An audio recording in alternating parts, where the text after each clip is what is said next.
Welcome everyone to Village Preservation's 41st annual meeting and 31st Village Awards, also sometimes known as the Oscars of the Village. As always, we first have a few important pieces of membership business to take care of, followed by a brief report on the organization's work over the past year, and then the annual Village Awards. To start, Alan Sperling, the Secretary and Treasurer of Village Preservation, has confirmed to me that a quorum of members is in virtual attendance, and in accordance with our bylaws, I now call the 41st annual meeting of Village Preservation membership to order.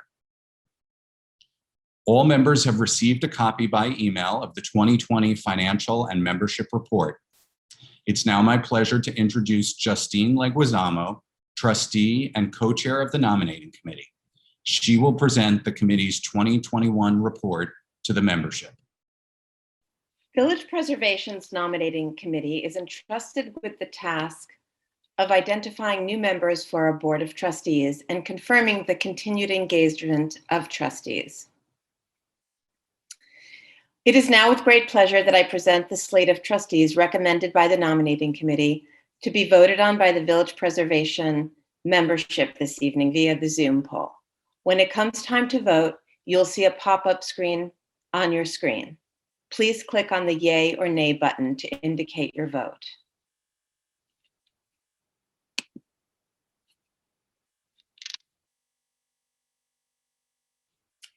Please vote now for our renewing trustees. The trustees being proposed for a renewed 3-year term are as follows: Marianne Arisman, Tom Burchard, Jessica Davis, Arthur Levin, Trevor Stewart, Judith Stonehill.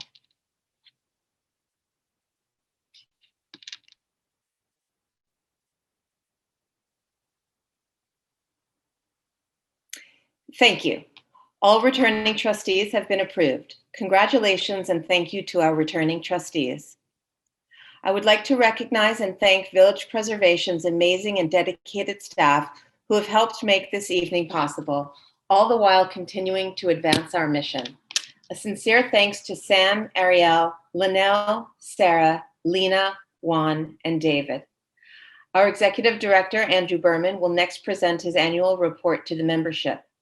Now, in his 20th year as Executive Director, Andrew is widely acknowledged as a unique, fearless, tireless advocate dedicated to preserving those qualities which endear our very special community to the world. Andrew. Thank you so much, Justine. As I always say, this is truly my favorite Village Preservation event of the year, as we get to honor some amazing awardees and look back on a year of hard work.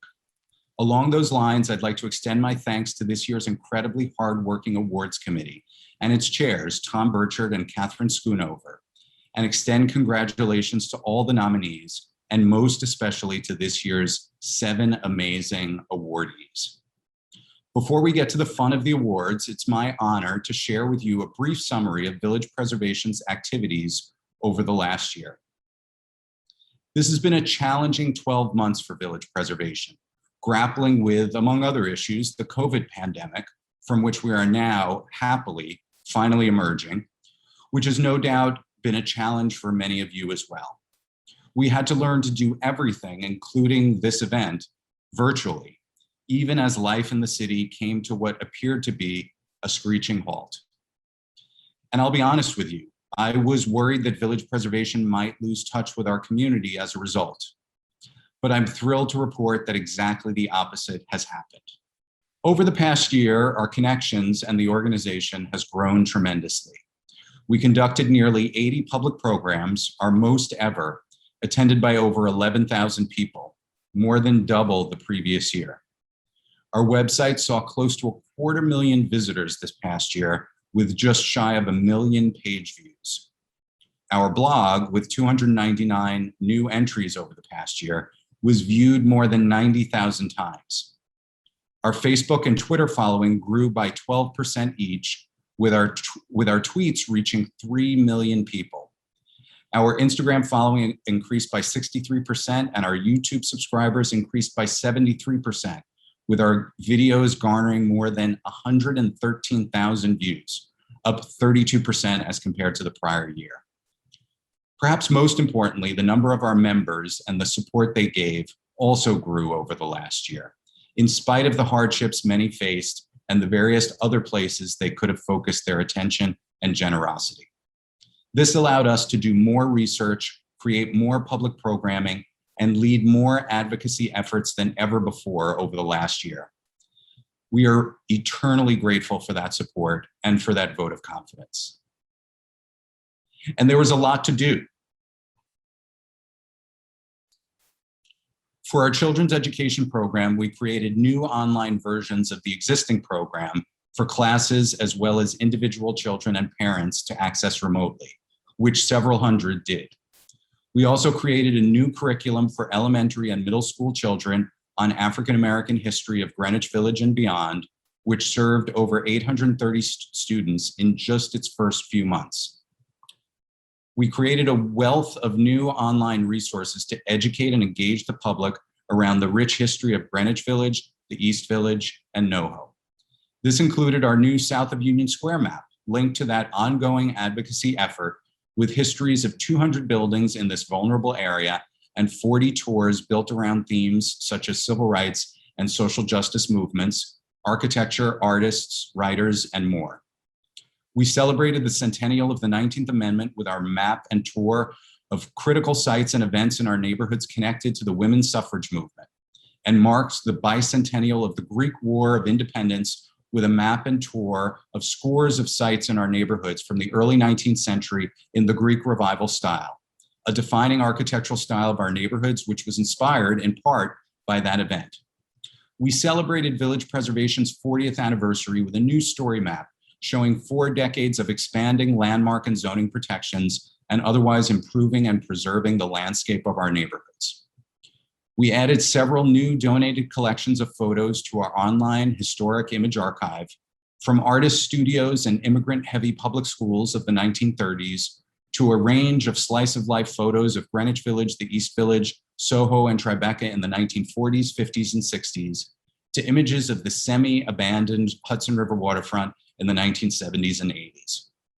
We added new oral histories with one of our neighborhood's most renowned food critics, an owner of a beloved local guitar business, the longtime owner-operator of one of our premier recording studios, and an activist and planner who participated in the creation of Soho as an artist district, Greenwich Village as a historic district, and the Stonewall riots as a turning point in civil rights history. And we bestowed a long overdue honor on the former home of Jane Jacobs by placing a historic marker there in tribute to Jane's transformative work and life. This past year, we sought to do more than just create resources. For struggling small businesses in our neighborhoods, we tried to provide a lifeline. In addition to our usual promotion of our businesses of the month, we advocated for the Save Our Storefronts, or SOS, legislation in Albany, which would help both COVID-burdened small businesses and property owners to make up the shortfall in meeting rent. We created our Small Business Big History program to promote both local small businesses and preservation by encouraging the public to visit and patronize these establishments with signs from Village Preservation offering insights into local histories. And while we welcomed outdoor dining in the early months of the pandemic as a way to help struggling businesses and enliven an otherwise bleak cityscape, we urge city officials not to make such emergency accommodations uniformly permanent, as a necessary temporary measure like this might not make sense in every location in perpetuity. And of course, our advocacy extended beyond small businesses. We had some significant preservation victories this past year. We got the City Council to reject a requested air rights transfer for a new office tower on St. Mark's Place and 3rd Avenue, which would have made it 20% larger than zoning allows. After we pushed back on the practically useless hotel special permit plan for the area south of Union Square, which the mayor and councilmember Carlina Rivera had put forward as a toothless response to our demands for real neighborhood protections for the vulnerable area of Greenwich Village and the East Village south of Union Square, the plan was quietly dropped. We helped stave off yet another version of a planned development next door to the Merchants House Museum, which would have threatened the beloved historic landmark and institution. And after a 3-year campaign, we won landmark protections for 75th Avenue, a 1912 architectural gem south of Union Square, which played an enormously important role in civil rights and social justice history, housing the former headquarters of the NAACP during key early battles against racism, and so much more. Designation not only protects that history, but prevents the construction of a super tall tower on the site, one of the only locations in any of our neighborhoods where a lack of landmark protections and tower zoning would have allowed such an oversized development. This success reflects an increasing focus Village Preservation has had on highlighting and protecting history connected to marginalized and underrepresented groups, and civil rights, social justice, and transformative cultural movements. This has been an especially strong focus of our work to protect the area south of Union Square, where unbridled development spurred on by the recent 14th Street Tech Hub upzoning is destroying buildings, many with rich connections to African-American, women's, and the LGBTQ civil rights movements, as well as trailblazing figures in music, literature, art, dance, and commerce. But fighting for this kind of history hasn't only been part of our work south of Union Square. When the city rejected our bid for landmark designation of the threatened 50 West 13th Street, home of the 13th Street Repertory Theater, we uncovered that one of 19th century New York's leading African-American leaders lived in and owned the house for decades. And we've highlighted the special African-American and women's history connected to sites we've sought to protect in the East Village as well. Of course, not all the news this year was good.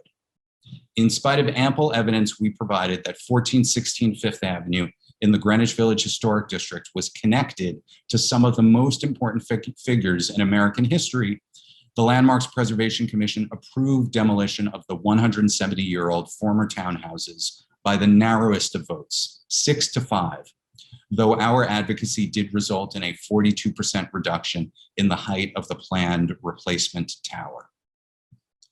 And the city pushed forward with a massive upzoning proposal for Soho and NoHo, which is now beginning the 7-month public review and approval process, saying that they hope to make it a model for similar changes in historic districts throughout the city.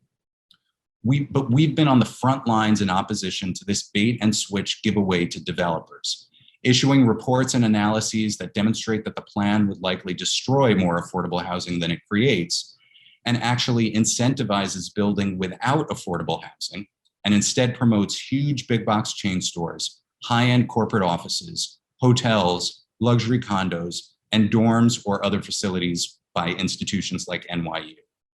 We've forged alliances with affordable housing and tenants groups, as well as community leaders in Chinatown, which will also be deeply affected by the plan.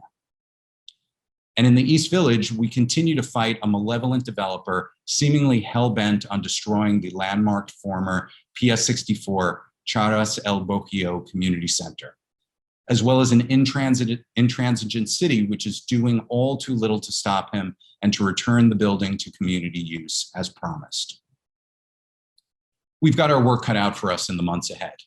Toward that end, we've been working hard to educate the public about the positions and records of candidates for local, borough-wide, and citywide offices as we approach the all-important June 22nd primary.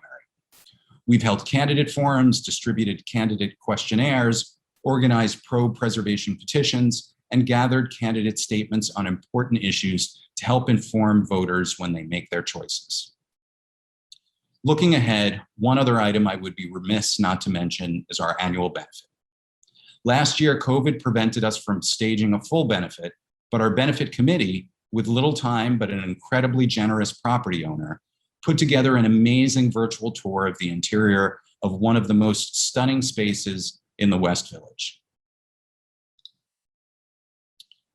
We were overwhelmed by the generosity of our benefit supporters who, like us, were no doubt disappointed that our decades-old house tour tradition could not continue last year, but who nevertheless maintained their support for the event and our organization anyway. This year, with more time to plan and advanced knowledge of the potential restrictions we might face, the committee has come up with an exciting new benefit event for us called Village Voices. I'll let them explain with this video. Be a part of history in the making as Village Preservation creates Village Voices, an outdoor exhibition celebrating people, places, and moments from our neighborhood's history, inspiring us forward on the road ahead.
Like you, no doubt, I can't wait to see this wonderful new event unfold. I hope you'll join us this August and September. One final note. Tonight also marks the end of the decades-long tenure of Arthur Levin as president of Village Preservation. Art's 10 years as president has been one in which the organization has met some formidable challenges and experienced remarkable growth, due in no small part to his leadership and counsel. He's guided us through a name change, a rebranding, a new website, battles with NYU, 2 mayors, 3 Landmarks Preservation Commission chairs, and so much more. Art's been a steady hand, a leader, and a consensus builder in an organization with as many varied opinions as you'd expect from one representing the neighborhoods of Greenwich Village, the East Village, and NoHo. I know these sentiments are shared by the entire staff and board of Village Preservation when I say that we are incredibly grateful to Art for all he's done over the years for the organization. And though he's stepping down from the presidency, we're so glad that he'll remain a member of our board and an active and respected voice and presence in the organization. So speaking of important people to acknowledge, it's now time for me to turn the evening over to the wonderful Bob Holman, who will be presenting our Village Awards. In addition to being a great friend of Village Preservation, Bob is a renowned poet, author, editor, publisher, performer, theater director, film and TV producer, record label executive, professor, and archivist. If that wasn't enough, no less than Henry Louis Gates Jr. described Bob as, quote, the postmodern promoter who has done more to bring poetry to cafes and bars than anyone since Ferlinghetti. Take it away, Bob. Village. I live in the village. Not just any village, not just every village. Where the city becomes a village. That's my village. Where the intercontinental becomes the neighborly experiential. That's my village. Uptown, downtown, lowtown, no town. That's the place that's home, sweet hometown. The village is where I live. Jane Jacobs is my patron saint. She lived it with her apron paint. She made the stuff that's too obvious to see the definition of reality. A mix, a mess, a mishigas, some trees and some mint, some mental floss to let ideas drip like a faucet. Honey trees grow in a bedroom closet. So as you walk down these concrete paths, making your tantric plans to evanesce the globe, always centered on this place's energy rocket, why, that's simply the pulse of living here. All the lands and all the peoples and all the dreamboats behind the blinking windows of these stacked buildings, the population froths in imagination syncopation. Utopic and grand, elegantly funked and plastered, it's a village you're living in, all the way down, hometown, lowdown, mighty squat. Humanness. The village is where I live. That was The Village. Believe it or not, it is a poem. The Village is a poem.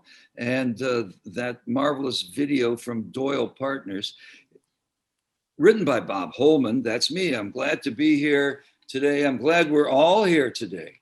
There's a lot of people who aren't here today that we remember. I think this was the year that wasn't our COVID year. It looks the same behind me as it did last year, but let me tell you, the loneliness factor, but let's not go into that, because this year, the Village Preservation Awards Committee is going to recognize 7 Village Award recipients, chosen from hundreds of nominations that were received from you, the public. Tonight, we're very pleased to honor and recognize a unique West Village neighborhood magazine shop that offers an unrivaled assortment of publications from around the world with a personal touch. A NoHo book and vinyl shop with an incomparable curated collection that has served as a community hub for over 30 years. A delightful counter cafe Newsbar that combines delicious food and the joy of reading south of Union Square. An East Village Italian restaurant founded more than 35 years ago that now doubles as a cabaret performance art venue and talent incubator. The West Village's beloved public library, offering books, computers, programming, and resources to its community through even the most challenging of times. And a prolific restaurateur and philanthropist who introduced Japanese food and sake to New York and has dedicated his life to cross-cultural exchange and giving back. And a dynamic South Village entrepreneur, small business advocate, and champion of her historic neighborhood. I am very pleased to present our 2021 Village Awardees.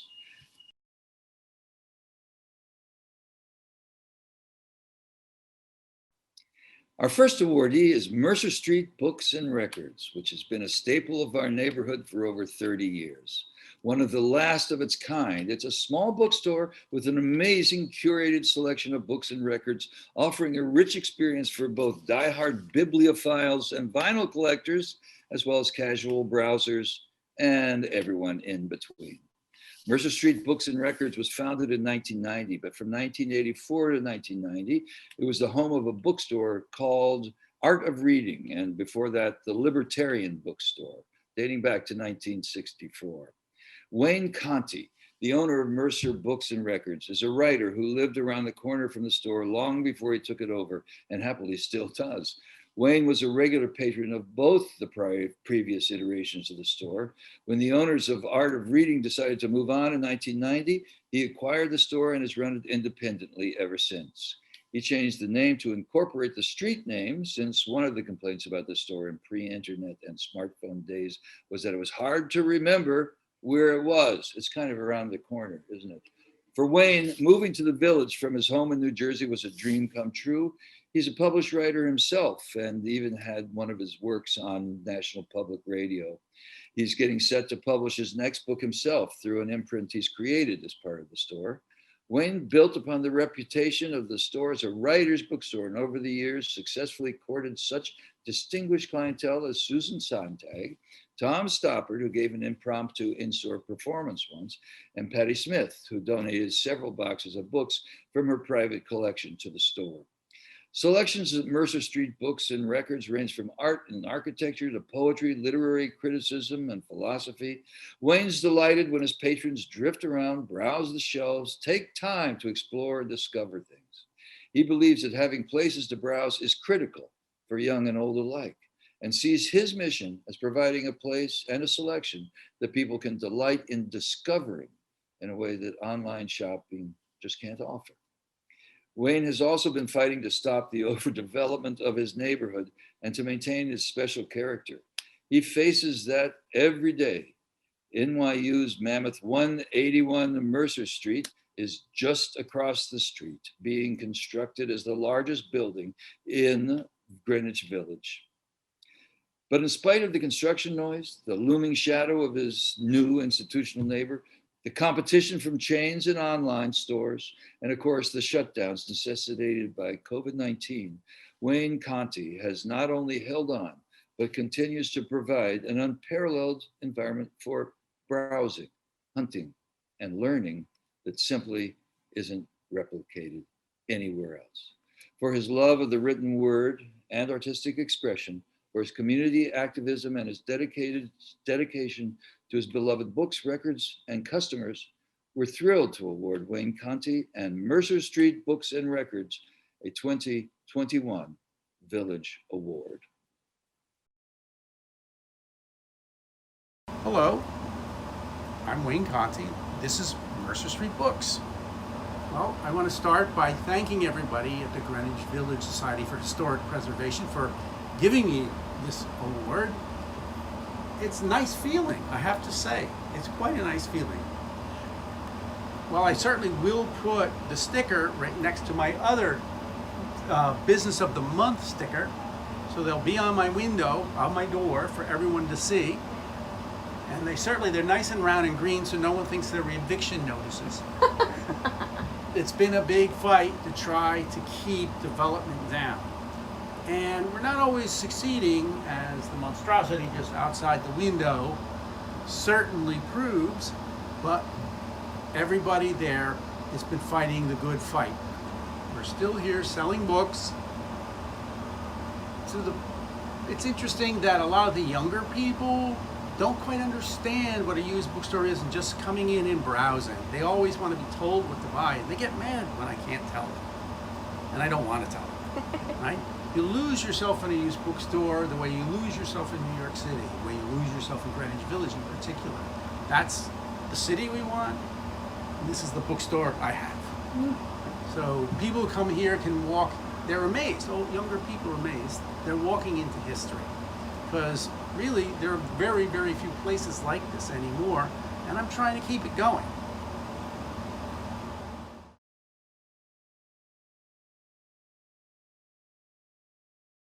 Our next awardee is Bon Yagi.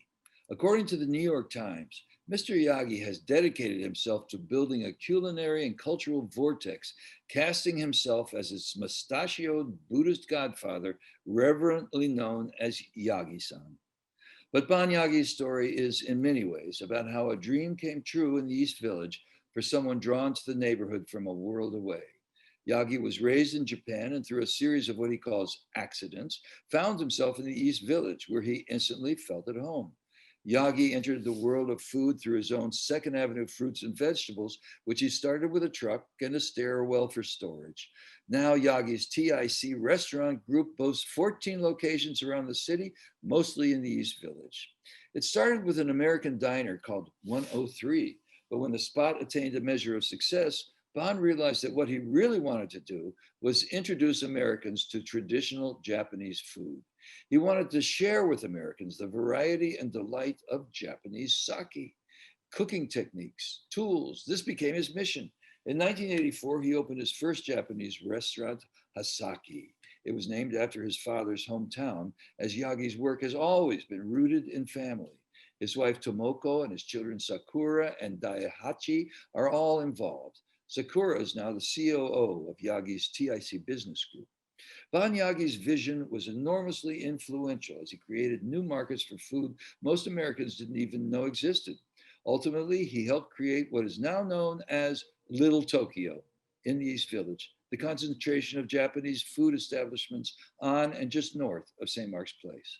In addition to his business success, Yagi is strongly committed to helping others.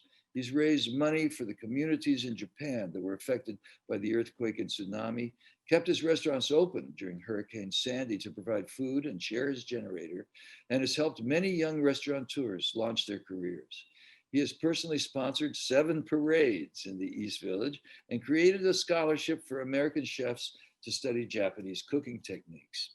Bon Yagi's seemingly limitless energy, entrepreneurial spirit, and generosity have made him a cross-cultural pollinator with a lasting legacy like few others in New York. For his philanthropic work, his sharing of cultures, and the nearly limitless culinary delights he has provided to this community, we're honored to present Bon Yagi with the 2021 Village Award. My name is Bon Yagi.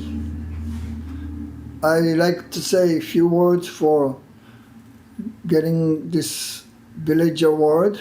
First, I like to say thank you very much for Ariel Cates from Village Preservation and Tom Burchard from Berserker. And I like to say my family, staffs at the TIC Restaurant Group. I came to United States in 1968. I was traveling around the world, hitchhiking, and settled in New York, late 70s. The first store was on a corner, 9th Street and 2nd Avenue, right next to the Baczynski meat shop. And that was my first vegetable stand. And I started work way out. My customer was a 2nd Avenue deli, Abe Liebewall. He was my best customer. And started working out throughout the Manhattan. My background is Japanese, so I decided to open Hasaki in 1984 on 9th Street. I felt part of the East Village community. Find out the St. Mark's Church. We had Matthew Perry, the Commodore of the U.S. Navy, and he opened Japan to West in 1854. It's a connection between Japan and U.S. and East Village and myself. So now I have several different concepts. 10th Street, we have the Lilac Inn. It's opened year 2000. This is the first specialty ramen shop. Next to it is the Shabu Shabu restaurant. We have also a Cabaret concept, and we have takoyaki. And you come to 9th Street, Decibel. It's a fun place to have a Japanese sake. And then you have the Japanese tea house, we call it Chaan. Then we have again, Hasaki, a Japanese restaurant. And we have the soba, Haikara, which is Japanese coffee. And the night would be the Japanese whiskey concept. We have far away a little bit, uptown is Sakagura, Midtown, and 43rd Street. And we also have a Lilac in Harlem. If I don't have these supportive people in East Village, I would never receive this award. I want to thank you very much again to work with this wonderful neighborhood.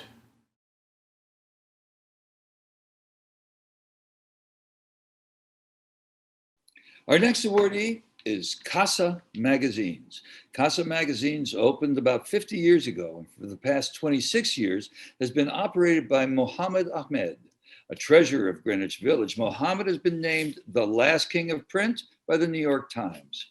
He's joined in the store most days by Ali Wasim, who's been working with Mohammed for about 20 years.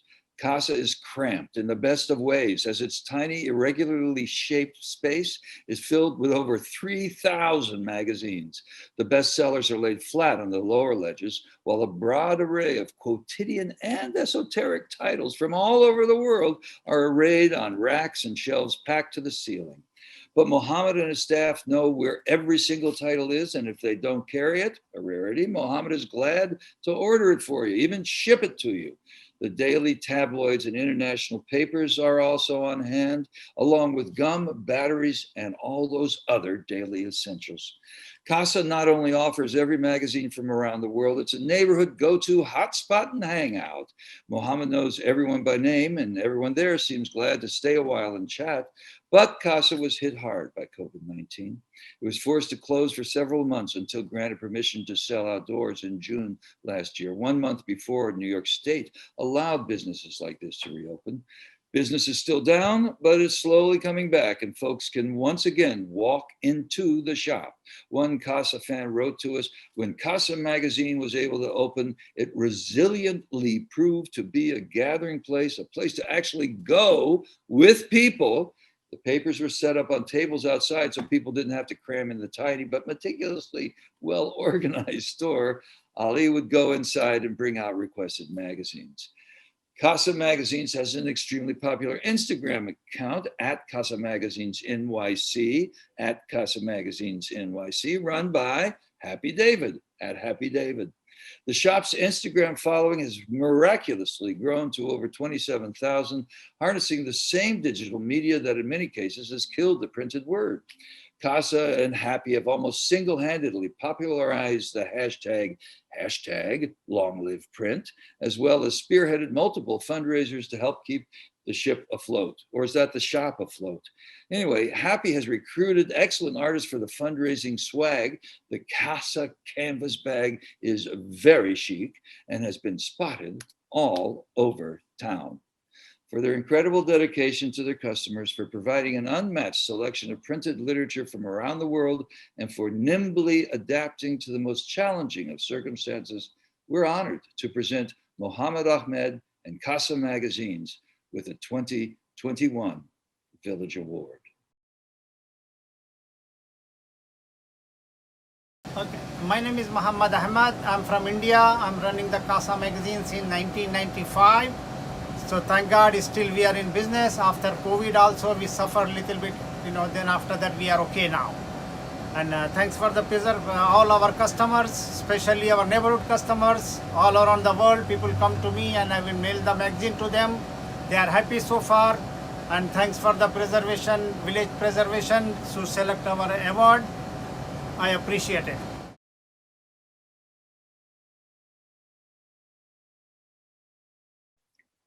Our next awardee is Pangea, 178 2nd Avenue, 11th Street, opened originally as La Spaghetteria in 1984 on East 7th Street between 1st and A, moving to its current location in 86.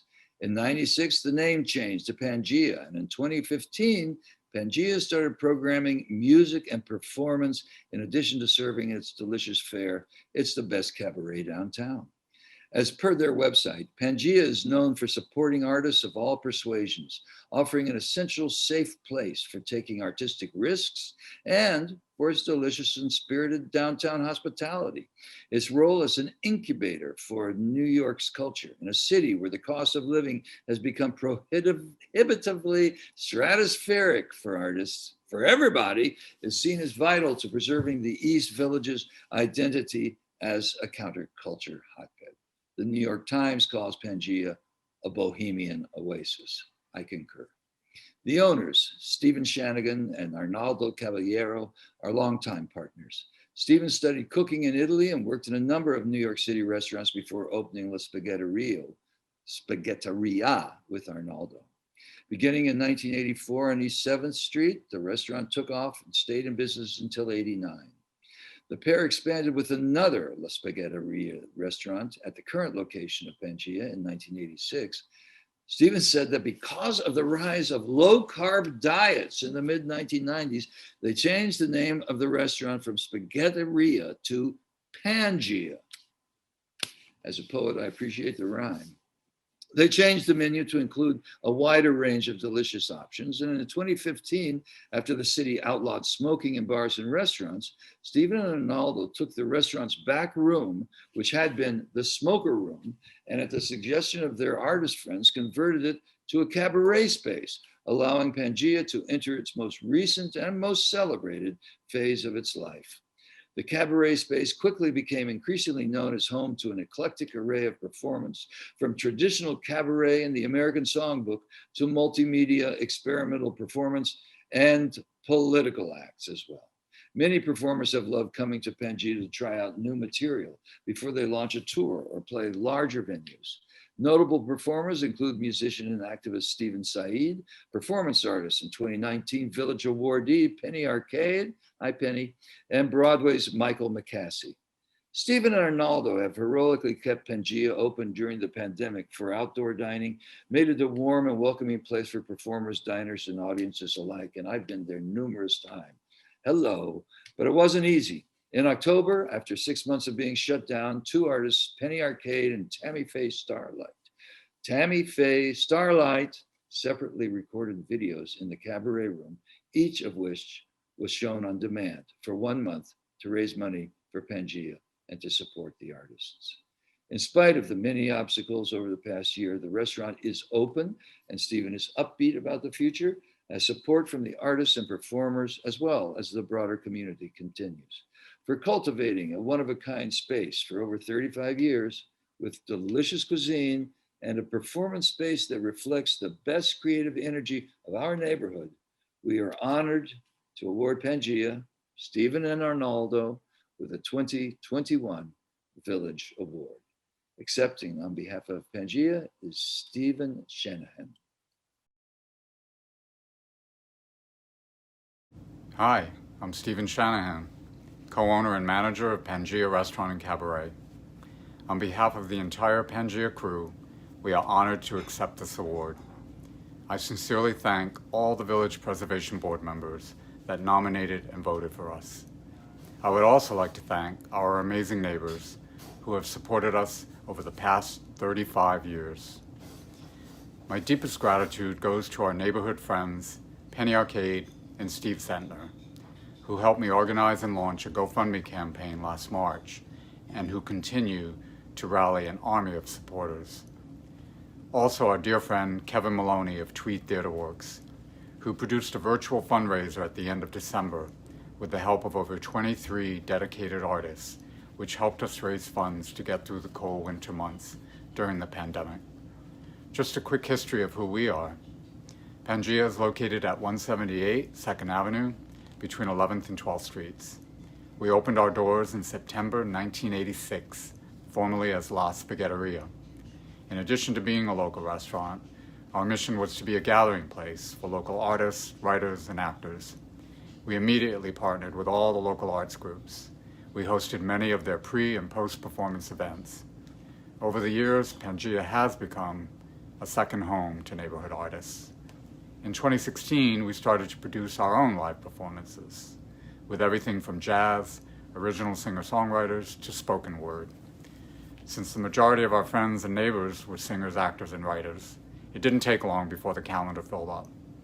These artists have enriched our lives and the community in so many ways. As Fran Lebowitz says in a recent documentary, Pretend It's a City, quote, "The most important people in life are chefs and musicians." Well, we couldn't agree more, and Pangea has you covered there. Here's to moving forward during these post-pandemic months. We look forward to welcoming you to Pangea for our delicious food and to experience one of our unique performances. Thank you, everyone.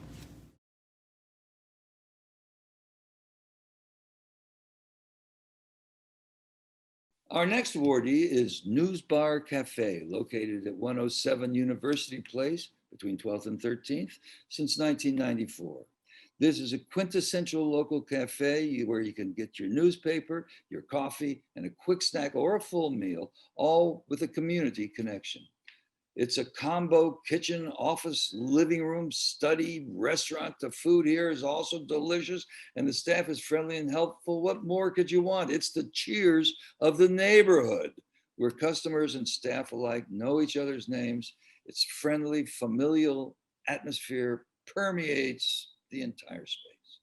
This warm and open spirit clearly emanates from the top, the gentle personality and dedication of owner Jan Balasik.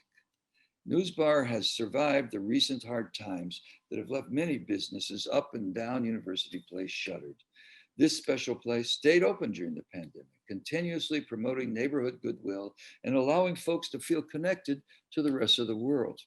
With 20 plus years in the neighborhood, Newsbar has evolved with the times. Jan kept the store open during COVID for takeout and delivery, built a space for outdoor dining. And this is the place where relaxing and people watching and enjoying the best cappuccino in town. You can make other nominations next year.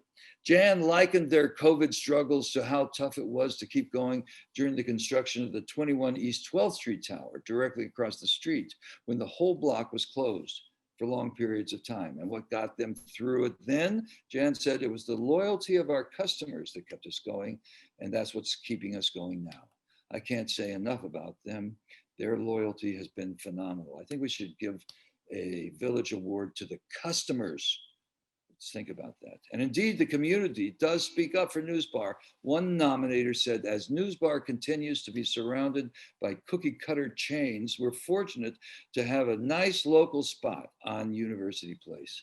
It's wonderful to walk in, be greeted by your name, and to see other Greenwich villagers who frequent the spot and have gone from strangers to friends. Newsbar Cafe calls itself your oasis in the middle of NYC. And we couldn't agree more. For bringing people together, even in the midst of challenging circumstances, and providing exceptional food, service, and surroundings for both reading and replenishing, we're proud to honor Newsbar with a 2021 Village Award. Dear members of Village Preservation Society, my name is Jan Balasag, and I am the owner of Newsbar Café, located at 107 University Place. I'm truly humbled for being one of the recipients of the award. First of all, I would like to thank to my staff who managed to get to work through all the obstacles and all the challenges of pandemic and help us to serve to our customers. Our customers expressing the gratitude to our staff and to me directly for staying open during pandemic. And I would like to return that gratitude for showing up and just supporting us. I would like to also thank to my landlord, Michael Lehman, for help us being able to stay open. The vision for our cafe is to serve fresh food using local ingredients and placing the emphasis on personal and intimate service, getting to know customers by name, knowing their drinks. And this is something that keep helping us carrying the momentum and character of this local place located in the heart of village. Village Preservation Society, thank you.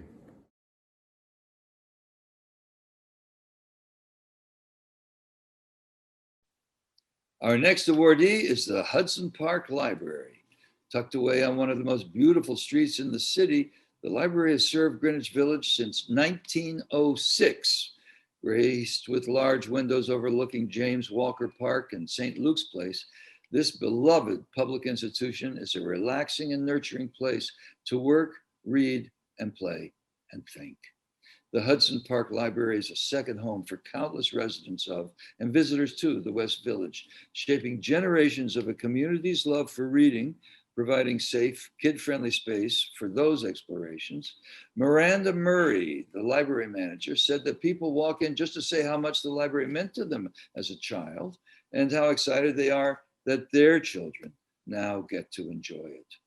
Rosanna Polsinelli Cafaro writes on the library's Memories website, I went to the library often when the children's room was upstairs.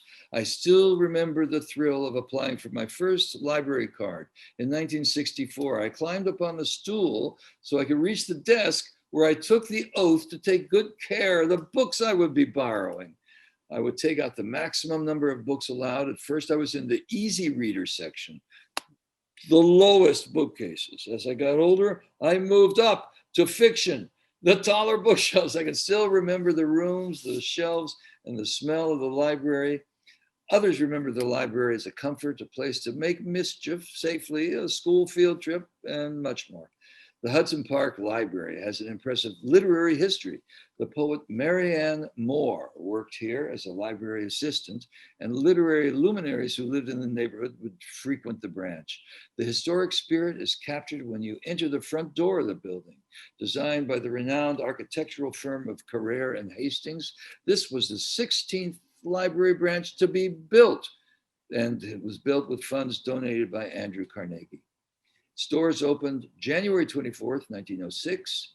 In 1920, the building was extended eastward, allowing patrons to enter the library from the then newly constructed 7th Avenue South.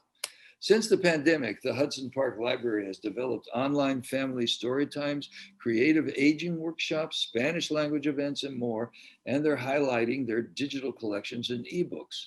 The library is thankfully now open again to the public with temperature checks at the door and the NYPL's robust grab and go service so the patrons can select and pick up books easily and safely.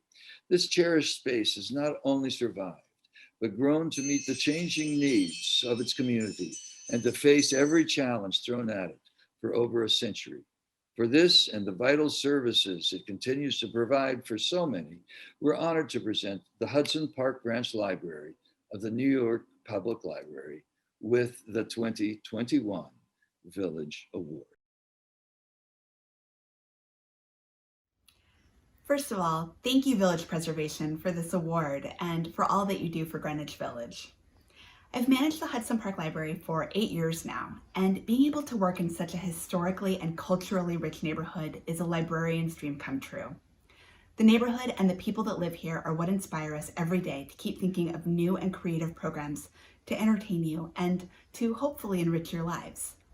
Getting to know the people in our community is truly the best part of our job. We love meeting people that grew up going to Hudson Park and are now bringing their own kids here. It's an honor to be a second home for you. It truly feels like a small town library in the middle of New York City. When we came back to work after the city paused, seeing our library patrons after 3 months of being closed was almost like reuniting with family.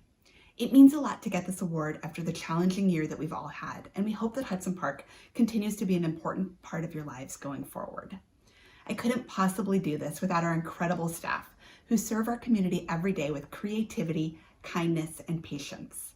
They are the incredible people that bring you music and story time for kids, family neighborhood scavenger hunts, summer reading street fairs, family camping in the library, a life-sized Candyland game, book discussion groups, citizenship classes, walking tours, art exhibitions, jazz nights, film screenings, art history lectures, and more. I hope you know and adore them as much as I do. Here are Sheila, Chris, Dwayne, Emil, and Stevie, and Christy.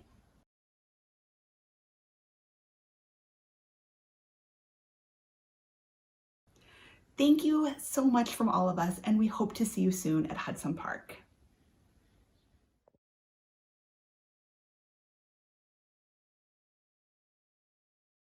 Each year, Village Preservation presents one village awardee with the Regina Kellerman Award. Regina Kellerman was Village Preservation's first executive director, a passionate advocate for historic preservation. Linda Pagan, this year's Regina Kellerman awardee, is a South Village small business owner, millionaire, entrepreneur, organizer, and tireless promoter of small businesses and of the history and character of our neighborhood. Linda Pagan is the owner and proprietor of the Hat Shop, which she opened in 1995. Now, the Hat Shop has been named one of the 10 best hat stores in the country, selling custom and off-the-rack hats for everyone. Most of the store's inventory is locally made, locally crafted materials, and often in partnership with other local businesses. Linda's work began with the Hat Shop, but opened up into a vast array of projects that focus on community, sustainability, small businesses, and her special neighborhood where the South Village meets Soho. A few years after opening her store, Linda founded, along with two neighboring store owners, the Thompson Street Business Association, which fosters connections among local businesses, addresses the challenges they face, and plans special events and initiatives. In 2007, Linda founded a Milliners Guild, which offers a platform for the exchange of resources, ideas, and support, and provides a mechanism for promoting hat-related excitement to the general public, which we can always use. It also presents excitement to the press and the students of the special craft. I don't want to leave them out. Linda is also the president of Thorn Tree Project, helping to fund education for children of nomadic families in northeastern Samburu, adding an international feather to her activism hat. Most recently, Linda also launched Soho Village NYC, along with 3 other store owners in the Sullivan-Thompson Historic District. Its purpose is to educate residents and visitors about the history of this 12-block area south of Houston between 6th and West Broadway, which Village Preservation got landmarked in 2016.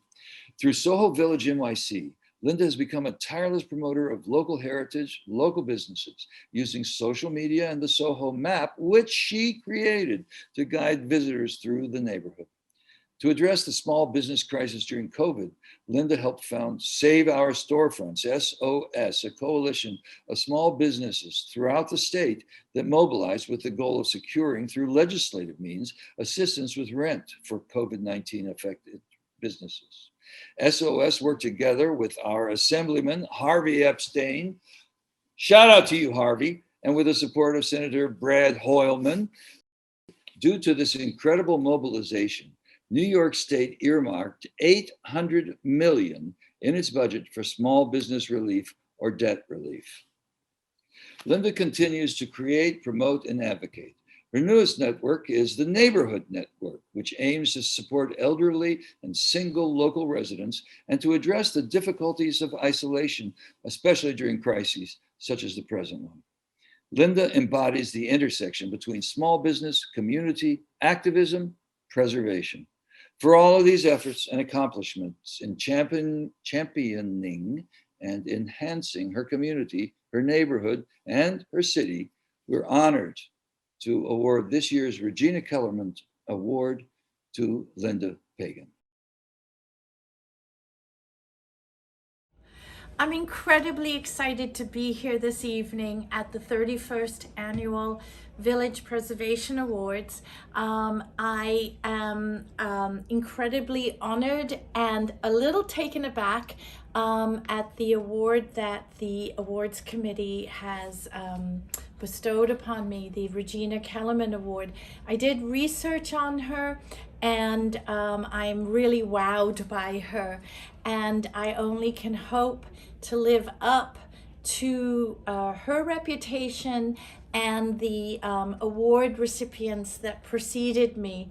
I just want to say that every initiative that I've ever been involved with was not created in a vacuum.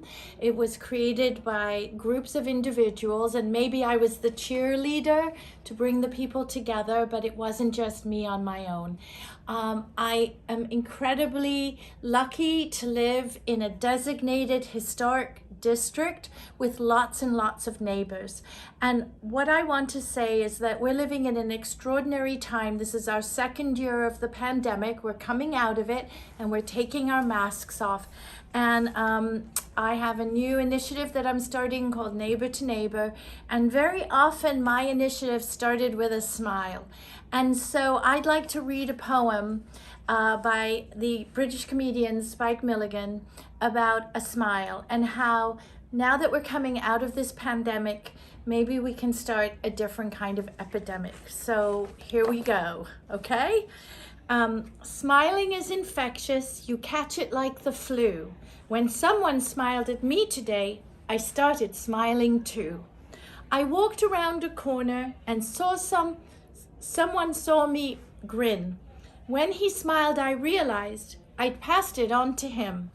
I thought about the smile and then realized its worth. A single smile like mine could travel round the earth. So if you feel a smile begin, don't leave it undetected. Start an epidemic and get the world infected. So go out there and give your neighbor a smile. It doesn't cost you anything, and it will light up. Thank you very much for this award to Village Preservation and the Village Preservation Awards Committee. I hope I live up to Miss Kellerman's legacy. Thank you and good night. Thank you, Bob Holman, as always, for doing an amazing job. And thank you to our 7 inspiring awardees, as well as to our incredibly hardworking staff, interns, and trustees for all their efforts tonight and throughout the year. And most especially, thank you to you, our members, whose support and passion makes everything we do possible. I hope you had a wonderful evening and are safe and well, and I look forward to doing this with you again next year in person. Until then, take care.